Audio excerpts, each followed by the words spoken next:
Welcome back, and thank you for tuning into Story Hub. We appreciate every single one of you. We'd love to know, what part of the world are you watching from right now? Let us know in the comments.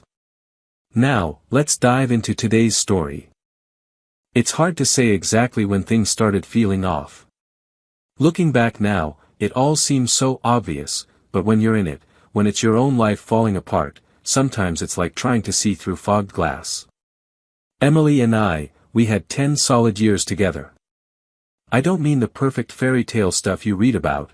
We fought over the usual things like bills and family gatherings, but we had our rhythm, or so I thought. When Emily landed her promotion, I was thrilled for her. She busted her ass to get it, the late nights, the work calls during dinner. I chalked it up to ambition, something she'd always had more of than me. The promotion meant a bigger paycheck, sure, but it also meant more travel. Suddenly, every couple of weeks, she was gone for a few nights, whisked off to God knows where for some critical team meeting or project launch. At first, it was just business as usual, but after a while, I noticed she started coming home, different. I couldn't put my finger on it, not right away, but she'd come back tired, way more than before, and with this strange kind of distance in her eyes, like she was somewhere else, even when she was sitting right across from me. Our conversations became shallow, like she was avoiding anything deeper, anything real. I'd ask her how her trip went, and she'd give me a 2-word answer before saying she was too wiped out to talk. I let it go, figuring work was taking more out of her than usual. But then my friend Mike noticed it too. We were out one night, just me, Mike, and a couple of guys, a typical guy's night, talking nonsense, tossing back a few beers. Out of nowhere, Mike goes, "Hey, is everything all right with you and Emily? I've noticed she's been kind of off." I laughed it off at first, didn't want to give it much thought, but Mike didn't let it go. "I mean it, man," he pressed. "At that company event last month, she barely said a word to anyone. And she used to be, you know, the life of the party." Hearing it from someone else hit different. I'd been telling myself she was just stressed, that the job was getting to her, but Mike saw it too. That's when this gnawing feeling started building inside me, like a splinter under my skin. I brushed it off, at least outwardly, but inside, I couldn't shake it. A few days after that, I decided to surprise her at work, thought maybe I'd take her out to lunch, remind her of the life she had waiting at home. I knew her schedule well enough, so I showed up around noon. Her secretary Paige was there, young, a bit too chirpy for a Monday morning. When she saw me, her face lit up with that look people get when they're happy to see the husband. She goes, "Oh, Mr. Ethan, she's already left for a meeting with a colleague." The way she said it was so casual, like it was nothing, but that one word, colleague, clanged in my head. I asked her which colleague, trying to keep my voice steady. Paige shrugged, said she didn't know, but that they'd left a while ago for some off-site meeting. I thanked her and left, but that whole drive home, my mind was spinning.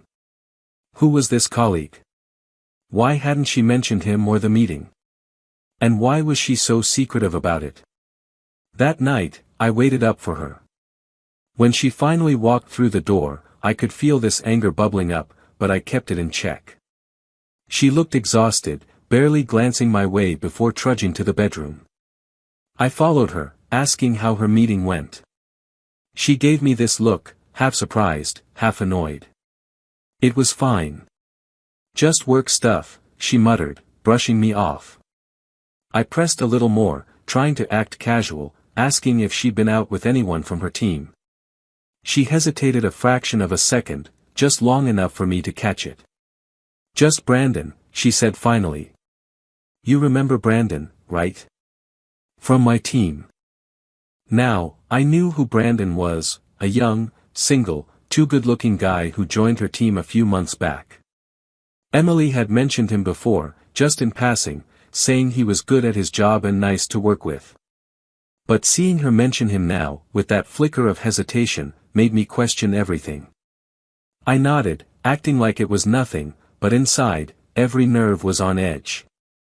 Days turned into weeks, and I started paying closer attention. Little things stood out. She'd get a message on her phone, and her expression would change. Sometimes a smile, sometimes a slight frown, but always something that felt private.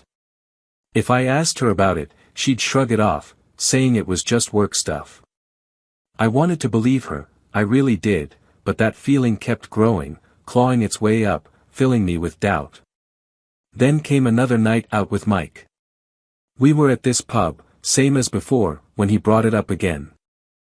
"Look, I don't mean to meddle," he started, clearly uneasy, "but I saw Emily with this guy at a work event last week. Looked like they were close." He glanced at me, probably expecting me to laugh it off or tell him he was seeing things, but I didn't. I just sat there, staring at my beer, feeling the walls close in. "Did you notice anything?"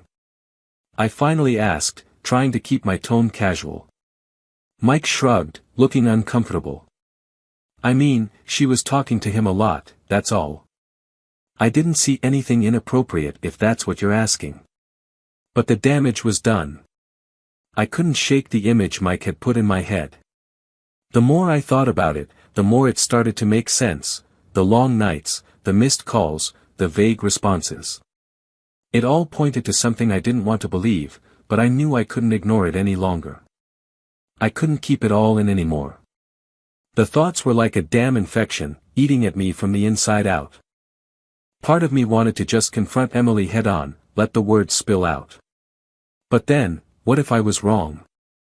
What if it was all in my head, just some paranoid mess I'd created for myself? That's when Rebecca came to mind. Emily's younger sister had always been a bit of an outsider in the family, the opposite of her golden child sister. It's not like I was particularly close to her, but we got along well enough, and I knew one thing for sure, she'd never been Emily's biggest fan. Maybe she'd noticed something I hadn't, maybe she'd helped me see things clearly. So one evening, after stewing in my thoughts for too long, I gave her a call. Rebecca picked up after the second ring, and I heard her familiar, warm voice on the other end. "Ethan, everything okay?"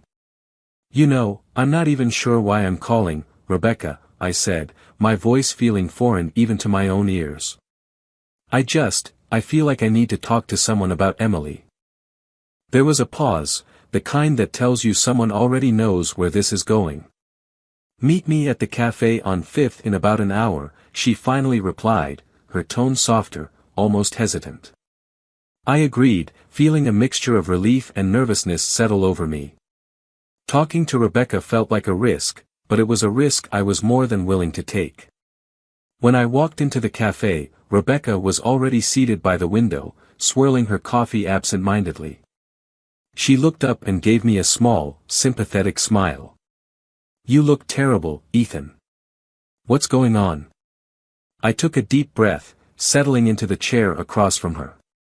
"It's Emily. Things have been off for a while now. She's always tired, always distant, and there's this guy, Brandon." I stopped, not even sure how much to say. I hesitated. "I think she's hiding something." Rebecca's face tightened, her expression suddenly unreadable. "You think she's having an affair?" she whispered, leaning in closer. Her voice was careful, but there was something sharp in her gaze, something I couldn't quite place. I nodded slowly, not trusting myself to speak. "Listen, Ethan," she said, her voice steady. "You're not crazy. I mean, I've noticed it too. She's different lately, cold even. And you know, you're not the only one who's noticed." She looked away briefly, her eyes narrowing. "I've seen her at that cafe on 8th a few times. She goes there more than you'd think for someone who's supposedly too busy to call home." Her words felt like a punch to the gut, each one settling heavily on top of my doubts. "Do you think, could it really be Brandon?" I asked, half hoping she'd say no. But Rebecca just shook her head. "I don't know, but it sounds like he's involved somehow. I can keep an eye out if you want, see if anything unusual comes up." She was trying to be calm, but I could see a flash of something darker, something protective. Our conversation that day turned into an unexpected comfort. We didn't just talk about Emily, we ended up talking about a lot of things: life, people's disappointments, the stuff you don't get to talk about in polite company. Rebecca shared stories of her own struggles with relationships, the loneliness she often felt, especially being the black sheep of the family. Somehow, in the middle of my mess, we found common ground. Before we left, Rebecca touched my arm gently. "You know, Ethan, if you need someone to talk to, I'm here." "Really?" There was a sincerity in her voice that felt strangely grounding. I nodded, managing a weak smile. Maybe I wasn't as alone in this as I'd thought. The following week, Rebecca and I met up again, both of us more prepared this time. We decided to try and catch Emily in her element, at that cafe on 8th. Rebecca had already been there a few times, trying to see if Emily's meetings lined up with her actual work schedule. Turns out, they didn't. That Tuesday, we sat near the back, hidden behind a wall of ferns and overly cheerful decor. Rebecca ordered coffee, but my mind was too jumbled to even think about food or drink. I kept my eyes glued to the door, nerves twisting my stomach. After half an hour, Emily walked in, and she wasn't alone. Brandon strolled in behind her, looking far too comfortable by her side. They picked a table near the window, and I felt this nauseating wave of anger and betrayal crash over me. Rebecca placed a hand on my arm, steadying me. "Wait," she whispered.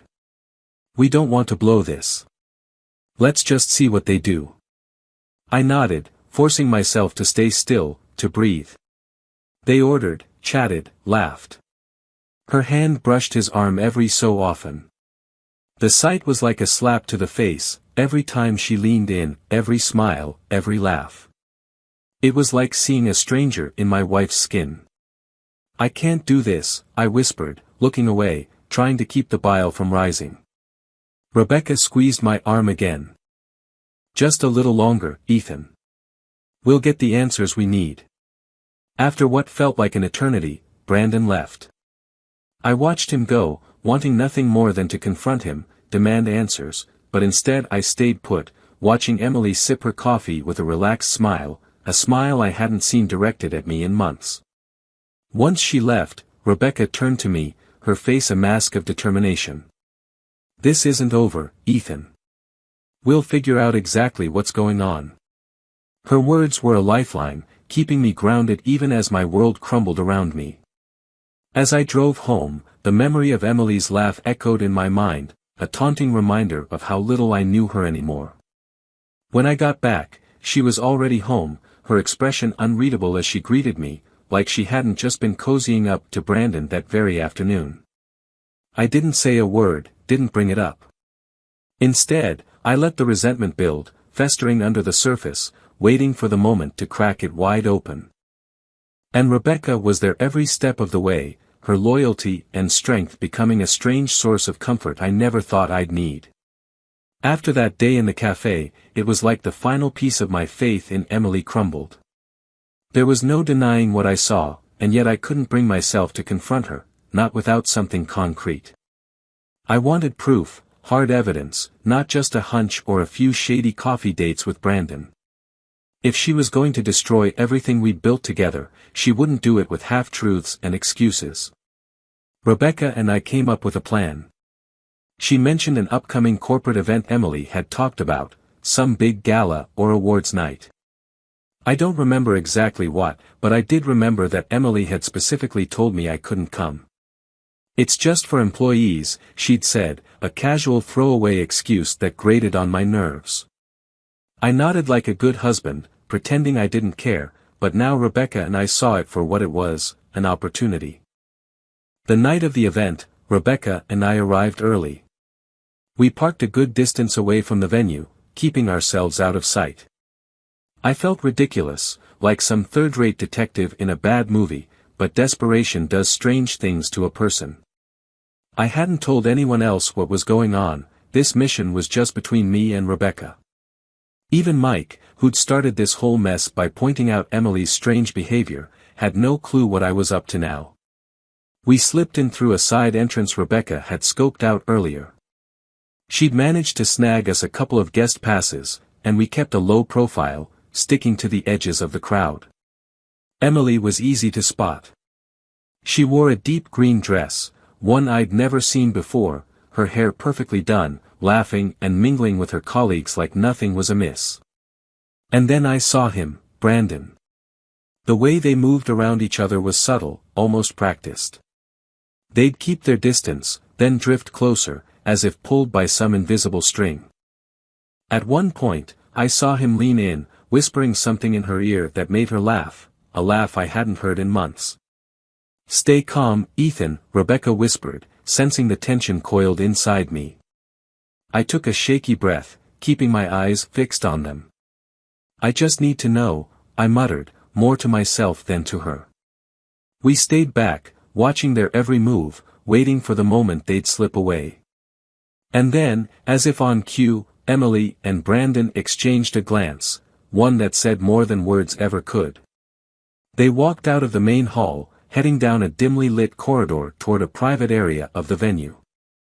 "Follow me," Rebecca whispered, taking the lead. We crept after them, keeping enough distance to stay hidden but close enough to catch every detail. They disappeared through a door at the end of the corridor, closing it softly behind them. My heart was pounding so loud I was sure they'd hear it.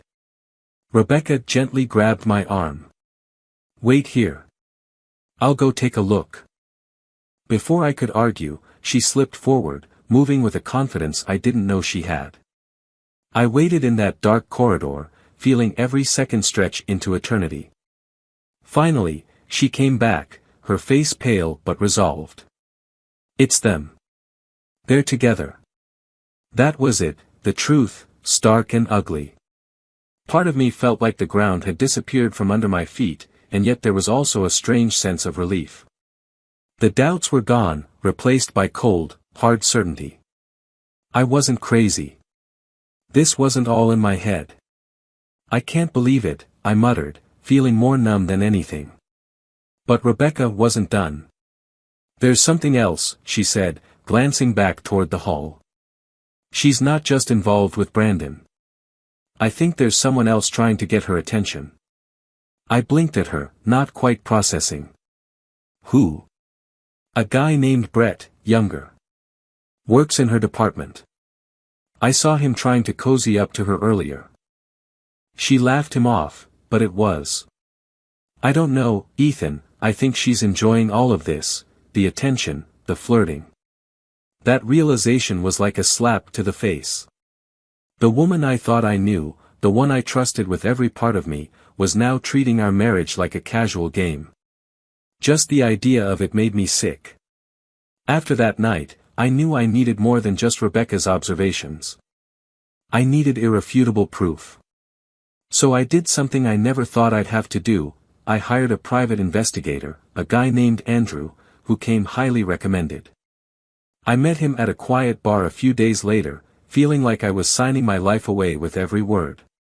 Andrew didn't ask for any explanations, he'd heard it all before.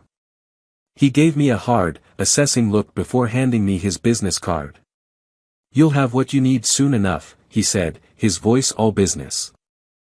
Over the next few weeks, Andrew provided me with more than I bargained for: pictures of Emily with Brandon, receipts from hotels, dinner bills. Every little detail was laid out in black and white, a brutal reminder of just how far things had gone.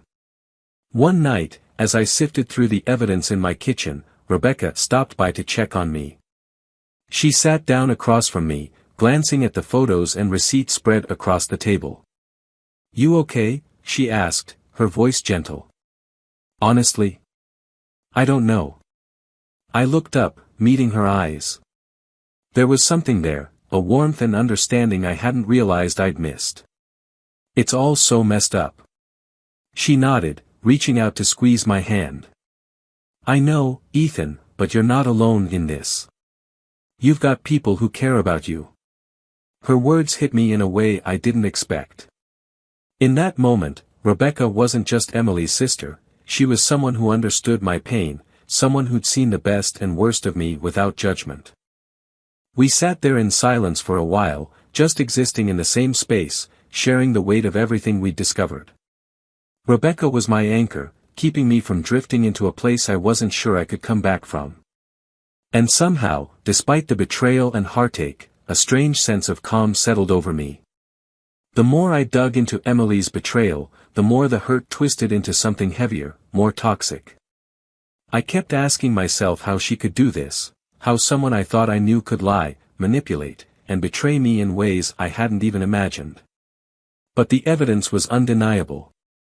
No matter how many nights I spent staring at the photos, receipts, and hotel bills, it didn't change the fact that she had wrecked the life we'd built together. In those quiet, heavy moments, Rebecca was my only refuge. She was the one person who didn't just know about Emily's affair, she felt its impact just as deeply. Maybe it was because she knew Emily better than anyone, or maybe it was because she, too, had been sidelined and overlooked in ways that left their own scars. Whatever it was, we shared a connection I hadn't expected, a lifeline I desperately clung to as my world unraveled. One night, Rebecca came over with a bottle of bourbon, the kind of strong, cheap stuff that goes straight to your bones. She sat across from me in the dim light of the living room, the table between us covered in papers and photos, a crime scene laid out in black and white. "Are you sure you want to keep these?" she asked, her voice barely more than a whisper. She gestured to the pile of evidence Andrew had compiled. "I mean, you've already got more proof than you need." I shrugged, taking another swig. "I don't know, Rebecca. I guess I just can't believe it's real." She nodded, her eyes softening in that way that seemed to cut through my anger, hitting me right where the sadness lived. "Yeah, I get that." She reached out, placing her hand over mine, her touch warm and steady, a grounding force I didn't realize I needed. We talked that night, not just about Emily but about our lives, our frustrations, our disappointments. I opened up in ways I hadn't allowed myself to with anyone else, sharing things I'd locked away for years. Rebecca listened, never judging, her presence a quiet reassurance that maybe I wasn't as alone in this mess as I felt. And then, there was this moment. A silence hung between us, thick with everything left unsaid. I glanced down at her hand on mine, feeling a flicker of something I hadn't felt in a long time, a warmth, an attraction I tried to push away, but it stayed, lingering, tempting. "Rebecca," I whispered, not sure what I wanted to say or if I should even be saying anything at all. She looked up, her eyes meeting mine with an intensity that sent a shiver down my spine. "Ethan." She stopped, her voice catching. For a moment, I thought she'd pull away, that we'd leave it at that, a line not to be crossed. But she didn't. Instead, she leaned closer, her hand still resting on mine, her breath warm against my skin, and before I knew it, we crossed that line. A boundary we both knew we shouldn't cross, but did anyway. What started as a gesture of comfort turned into something more, something that was both a betrayal and a release. In that moment, all the anger, the betrayal, the hurt, none of it mattered. For the first time in months, I felt something real, something honest. When it was over, we sat there, neither of us saying a word. I expected regret, shame, anything that would remind me of the life I was leaving behind. But instead, there was only a quiet acceptance, a strange sense of peace in the chaos. Rebecca looked at me, her gaze steady, her expression soft but serious. It doesn't have to mean anything," she murmured, almost as if she were talking to herself as much as to me. "Maybe it's just the hurt, the anger." I nodded, not trusting myself to speak. I didn't know what it meant, or if it even mattered. All I knew was that for the first time in a long time, I felt seen, understood in a way that went beyond words. Over the next few days, I tried to focus on the task at hand.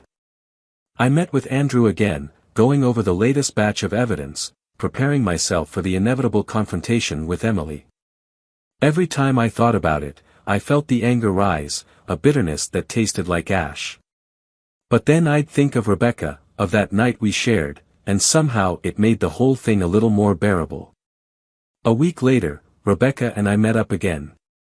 We sat in my kitchen, a stack of papers and photos between us, going over the evidence one last time.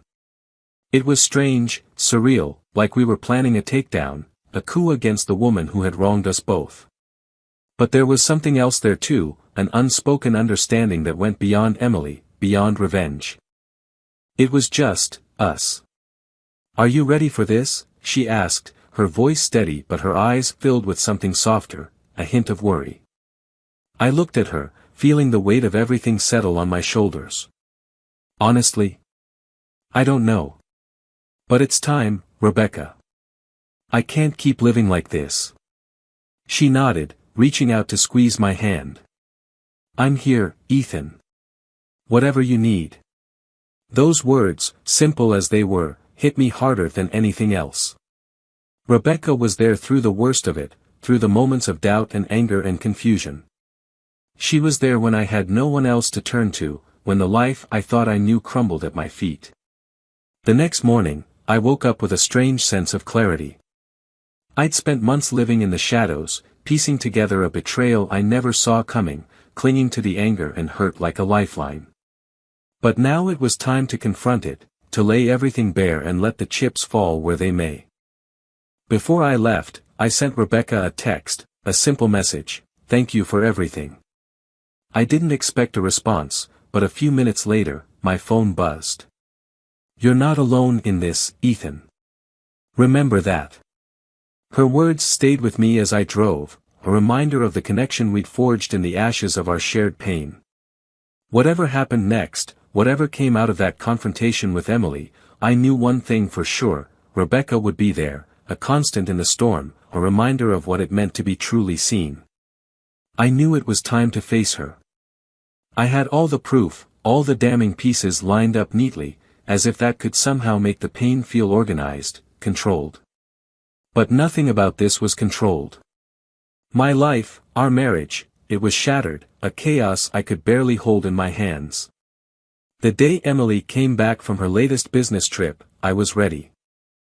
I waited for her in the living room, the evidence spread out on the coffee table like some twisted display, a testament to every lie she'd ever told me. She walked in, her face bright with some story she'd probably rehearsed, not knowing her excuses would mean nothing this time. When she saw me sitting there, saw the papers, the photos, the receipts, her face fell. What is all this, Ethan?" she stammered, her eyes darting over the table, lingering on the hotel receipts and the pictures of her and Brandon that Andrew had collected. "It's everything you thought you could hide from me, Emily," I said, my voice as cold and controlled as I could manage. "Every lie, every single time you looked me in the eyes and fed me some crap about late meetings and business trips." I shook my head, anger flaring. "Did you really think I wouldn't find out?" Her eyes widened, a flicker of panic crossing her face, but she tried to play it off, taking a deep breath and squaring her shoulders. "Ethan, you're misunderstanding. This is not what you think." "Really?" I leaned forward, barely able to keep the fury in check. "So what am I misunderstanding here, Emily?" "The photos, the hotel bookings, the texts." I threw her phone at her feet, already unlocked to reveal a chain of messages she'd sent to Brandon. I'd read enough of them to know the truth, each word a punch to the gut. She bent down, picked up the phone, staring at the screen as if seeing it for the first time. "You went through my phone. That's what you're focusing on?" I laughed bitterly, feeling the anger morph into something darker, a disgust I could barely contain. "You're a piece of work, you know that. After all this, all the years I trusted you, you turn this around and try to play the victim?" She flinched, her face crumpling for just a second before she caught herself. "You don't understand, Ethan," she said, her voice low, almost pleading. "You haven't exactly been there for me lately. You've been distant, cold. I was alone, and Brandon, he was there." That hit a nerve. I stood up, barely holding back. "Don't you dare pin this on me. I wasn't the one sneaking around, lying to your face. You made the choice, Emily. You chose to step out, to betray everything we built together. My voice cracked, and I hated that I still felt that raw hurt, that she still had that power over me. She threw her hands up, as if she were the one wronged. And what about you, huh? You're not so innocent either. I know about you and Rebecca. The accusation hung in the air, a bitter, poisonous thing. I blinked, caught off guard, but only for a second. I straightened, meeting her gaze with cold certainty. Yeah. I'm not denying it. But don't twist this, Emily. This is about you. What Rebecca and I have, whatever it is, that came after. After you threw away our marriage for some cheap fling. She scoffed, her expression twisting with contempt. You think you're so righteous, don't you? Like you haven't changed at all. Like you didn't just check out of our life without a word. I checked out because you pushed me out. The words erupted louder than I'd intended, my voice breaking with a mixture of rage and heartbreak. I tried, Emily. For years, I tried. But you turned into someone I didn't recognize. Someone who could lie to me every damn day and not feel a thing. And all this time, you were with him, laughing at me behind my back, making a fool out of me. She fell silent, her defiance cracking, something sad and defeated slipping through. Ethan. She trailed off, her gaze dropping to the floor. For the first time, I saw it, a flicker of remorse, or maybe it was just the weight of getting caught. At that moment, I couldn't bring myself to care. The silence between us stretched, the broken pieces of our marriage lying like shattered glass around us. I took a deep breath, steadying myself, forcing the final words out, the ones I knew I needed to say to free myself from this nightmare. It's over, Emily. There's nothing left to save. I'm done. She looked up, her eyes wide with shock, and maybe a bit of fear. You don't mean that. Yes, I do, I replied, my voice hollow but firm. I deserve better than this. Better than you. For a long moment, we just stood there, two strangers who once shared a life, now separated by the bitter truth. She didn't say another word, didn't try to defend herself or beg for forgiveness.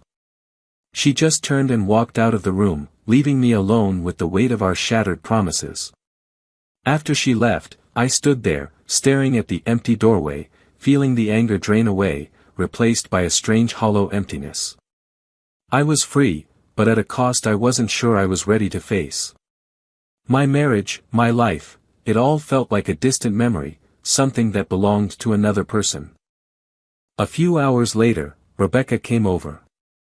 I hadn't told her what happened, but she took one look at me and knew. She pulled me into a hug, no words, just the steady warmth of her presence.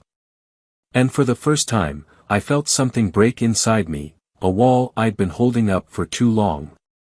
I pulled back, looking into her eyes, feeling something stronger, more real than anything I'd felt with Emily in years. Thank you, Rebecca, for everything. She gave me a small, sad smile, her hand reaching up to touch my cheek. You don't have to thank me, Ethan. I'm just here. I didn't know what the future held, I didn't know if Rebecca and I could build something out of the ashes of our broken lives. But in that moment, I felt a glimmer of hope, a small piece of myself I thought I'd lost forever. Whatever happened next, I knew I wasn't alone. The days after that confrontation with Emily felt like an open wound. The anger had faded, leaving a raw emptiness, a strange stillness in the life we'd once shared. She moved out that night, no dramatic goodbyes, just a few mumbled words about needing space. I didn't argue, there was nothing left to say, no words that could undo the damage. I just watched her leave, feeling the weight of a life now divided. In those early days, Rebecca was there for me in a way I didn't expect. She stayed close, keeping me grounded through the worst of it.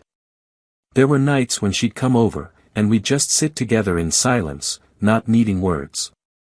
She had this way of making the loneliness feel a little less sharp, a little less like a constant reminder of what I'd lost.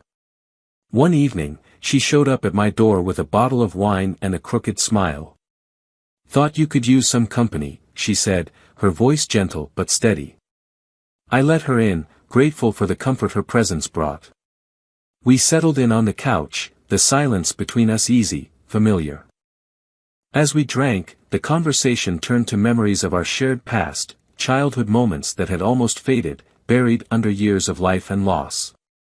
We laughed, reminisced, filling the space with stories that reminded me of a simpler time, a time before betrayal and heartbreak.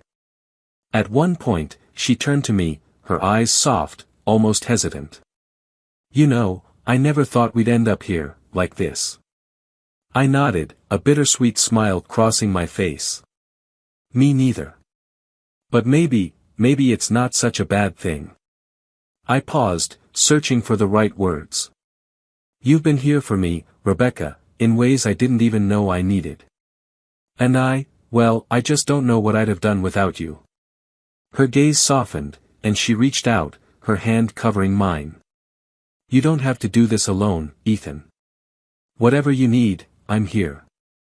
In that moment, I felt a quiet certainty, a sense of peace I hadn't known in a long time. It wasn't about rushing into anything new, it was about allowing myself to heal, to feel something other than anger and hurt. Rebecca and I hadn't planned any of this, hadn't expected the closeness that had grown between us. But life has a way of surprising you, of finding beauty in the most broken places. Over the next few months, we took things slow, letting our relationship grow naturally, without the weight of expectations. Rebecca was patient, understanding, never pushing me to move faster than I was ready for. She knew the hurt I carried, the scars Emily had left behind, and somehow, she managed to give me space while staying close enough to be there when I needed her. One weekend, we took a trip to a cabin she'd rented up north. It was a small, quiet place by the lake, surrounded by towering trees and the gentle sounds of nature. We spent the days hiking, talking about our dreams, our fears, all the things we'd kept hidden for too long. It felt like a fresh start, a way to let go of the past and look forward to something new. One morning, as the sun rose over the lake, painting the water in shades of orange and pink, Rebecca turned to me, a quiet smile playing on her lips. "I never thought I'd find happiness here, with you, after everything that happened, but I don't know. This feels right." I looked at her, feeling that same sense of peace settle over me. "It does, doesn't it?" I agreed, pulling her close, my heart steady for the first time in months. Maybe this is exactly where we were meant to end up. Over time, my friends noticed the change. Mike was the first to mention it one night as we sat around a fire in his backyard, the familiar warmth of friendship easing the scars I'd carried for so long. "You look happier, man," he said, nudging me with a grin. "Guess things worked out with Rebecca, huh?" I nodded, a genuine smile tugging at my lips. "Yeah. She's something else." The guys exchanged knowing looks, offering quiet words of support that I hadn't known I needed. For the first time in ages, I felt whole, like I was finally moving forward instead of looking back at the pieces of a life that no longer fit. And then came the hardest part, filing for divorce. It wasn't about revenge or anger anymore, it was about closure, about letting go of something that had once meant everything to me but had since turned into a reminder of betrayal. I went through the motions, signing the papers, attending the meetings, feeling that final weight lift as I closed the chapter on Emily. When the divorce was finalized, Rebecca was there, waiting for me outside the courthouse. She didn't say a word, just wrapped me in a hug, her arms warm and steady, grounding me in a way I hadn't felt in years. For the first time, I felt like I could finally breathe, like the weight of the past had lifted, leaving room for something new. We stood there in that quiet, unassuming moment, feeling the relief settle over us. Rebecca pulled back, her gaze meeting mine, a hint of a smile playing at her lips. "So, what now?" I took a deep breath, feeling a newfound sense of freedom, a fresh start just within reach. Now we make a life for ourselves. A real one. Built on honesty, built on us. From that point on, Rebecca and I focused on the future, letting the scars of the past heal in their own time. It wasn't perfect, no relationship is, but it was real, and it was ours. We faced the tough days, the moments of doubt, together, building a bond that felt deeper, more honest than anything I'd known before. One evening, as we sat on the porch of our new place, watching the sun dip below the horizon, Rebecca reached for my hand, her fingers intertwining with mine. "Ethan, I know this journey has been a mess, and it's taken us places we never thought we'd go, but I wouldn't trade it for anything." I looked at her, feeling the truth of her words resonate within me. Neither would I. I never thought I'd find you. But here we are. And with that, I let the past fade, knowing that I'd found something stronger, more resilient, in the arms of someone who'd been there all along. Life had thrown us together in the most unexpected way, but sometimes the most broken paths lead to the places we're meant to be. As the night settled around us, I knew that whatever came next, Rebecca and I would face it together. And for the first time in a long time, I felt ready to let go, to build a future from the ashes, knowing that this new beginning was finally, truly mine.